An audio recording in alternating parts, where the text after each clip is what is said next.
Hey guys, back with another video. Here you're going to hear Cecilia Kingsley going to talk about, she's the head of BIS Innovation and BIS Bank for International Settlements and Innovation Hub, and she's going to be talking about what does digitalization, etc., or that the innovation mean for banking. Anyway, let me get you going. Hold on. At DC Fintech Week, we are obviously interested in the question of innovation in all of its pockets in all the parts of the world. And every year, we always want to check in with our friends over at the BIS to get a sense as to what innovation means for central banks. And obviously, it brings me no greater pleasure than to have Cecilia Kingsley here with us today to talk about what innovation means, again, from the perspective of a central bank. It's not, usually something that someone tends to think about, but Cecilia, you are here as the head of BIS Innovation, particularly the BIS Innovation Hub. Maybe just for our audience, you can sort of introduce, what does that actually mean? And maybe give us a little bit of a tour of the place. Well, thank you very much, and I'm sorry I couldn't be with you today, but thanks to technology, I'm still around, and I think it's fair to say that it's also technology that is the driver for why there now exists such a thing like the BIS Innovation Hub. For those of you who don't know, the BIS, the oldest international financial organization of the world, was founded in 1930, has 63 central banks owning it, among those in the US Federal Reserve.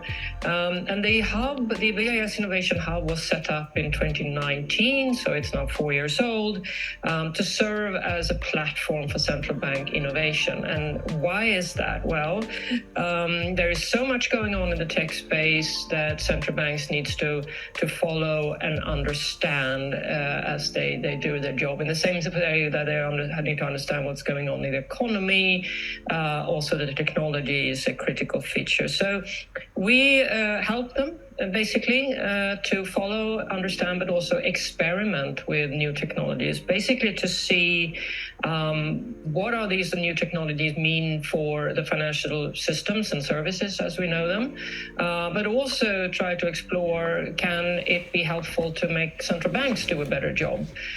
So we are typically within the areas of money and payments, open finance, subtech, RegTech, green finance, and cybersecurity and infrastructures. And it's an interesting model for this. It's basically a joint venture. So we are teaming up with build centers around the world in joint venture between, on one hand, the BIS, on the other hand, central banks. So we have 2 centers in Asia, 4 in Europe, and then we are building 1 in Canada, and then we also have a strategic partnership with the Federal Reserve of New York, which hosts the New York Innovation Center. We typically land our various projects in the proof of concept of prototype space. So we try to show the central banking community, but the rest of the world who is interested, what could be done, or demonstrate the art of the possible, but what ultimately should be done and what central banks and jurisdictions want to do, or combinations of jurisdictions, that's up to them. But we're doing this in a very sort of transparent way. So you can find and follow our project descriptions, and we are sort of available through various events such as this. I actually, teach, obviously, financial regulation. I actually try to talk a little bit about the history of the BIS, because you guys are at the forefront of the history of money and technology, and you evolve all the time as technology evolves all the time. Super interesting place. I know that a lot of your time is now being spent working on CBDCs and improving the payment system, also where you see lots of disruption and innovation and the like. Where do you see the problems in the space, and then where do you see solutions and the potential arrangements? Well, I think it's going to take time before we have the full picture, but you're absolutely right. More than half of our projects are within sort of payments, infrastructure, CBDC space. And when you think about it, it's kind of logical. Central banks is in essence the assigned authorities within our different societies to be the experts when it comes to providing a good version of money and make sure that it works in our the different societies. And good version of money, I mean the version of money that meets the criteria of being a sort of stable store of value and efficient medium of exchange. And with all the technology going, and we know that things can onboard pretty quickly, we want people to stay in the fiat money system. We think that is the best way for making economic transactions. And we've tried to, most of our projects are in the space of improving cross-border payments. So cross-border payments, I think it's fair to say that there's room for improvements there. It can be faster, cheaper, and more transparent. If you take people living in the US, for example, wanting to send remittances to family and friends in, for example, Mexico or Central America, they can have to pay an extra 5 or up to 10% in fees, and they can take a long time for the money arrive, and there's not that many compatible choices.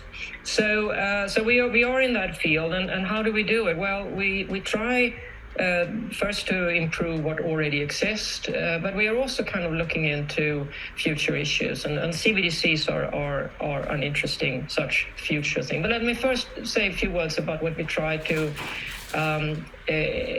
improve in the current system. So in the world, there are currently more than 60 fast payment systems in major economies around. Yeah. Take myself, I can, as living in Sweden, use the Swish system to send money to my children very quickly, or friends to share a restaurant bill.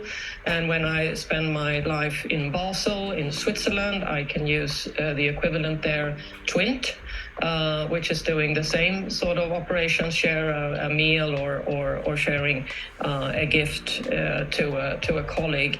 But I can't send money between those systems. And the idea here is to connect the fast payment systems through something called the Nexus gateway. Because if you try to do this in a bilateral way with all these 64 an increasing number of fast payment systems, you would end up with a maze of more than 1,700 bilateral connections. So we have a group of bold countries, 5 countries in Asia: Indonesia, Malaysia, Philippines, Singapore, and Thailand. They've said that they are prepared to go first, but we are sort of mindful that we want this to scale across the world and hopefully get more countries to sign in. I think the value of having a fast payment system and using that as a client would go up considerably.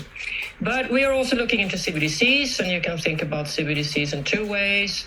Wholesale CBDCs would be an offer facilitating transactions between financial institutions in a much better form than is offered today, and you can take a further step from that and also offer it in a retail form to the general public, namely households and businesses.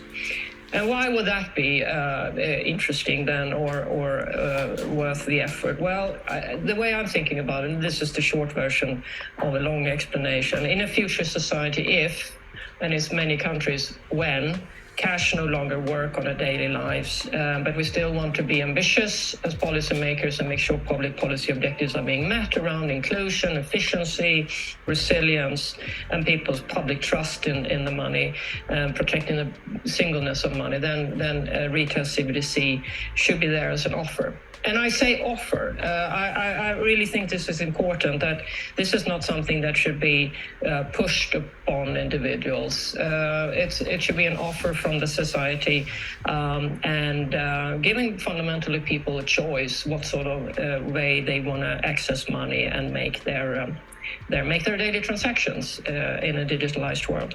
So we are here to help by experimenting, researching, and then it's up to jurisdictions to see what they want to do with it. Well, here in the United States, we have our own sort of Right, guys, I'm going to end it there. There may be more to come from this because it's going to go on for a little while. But I was particularly impressed by the fact that she was not advocating that CBDCs be mandated. We should have a choice, and it should not be forced upon us. So I'm glad the BIS, Bank of International Settlements, are looking at this from a different perspective, and are not looking at a CBDC to control the population. So it may mean that we have a CBDC that is optional for us to choose whether we want to use it or not, or hopefully not forced on us. Anyway, dear Chat Lifestyle, I hope you guys have a great time. Like and subscribe if you like the video. Take care of yourselves.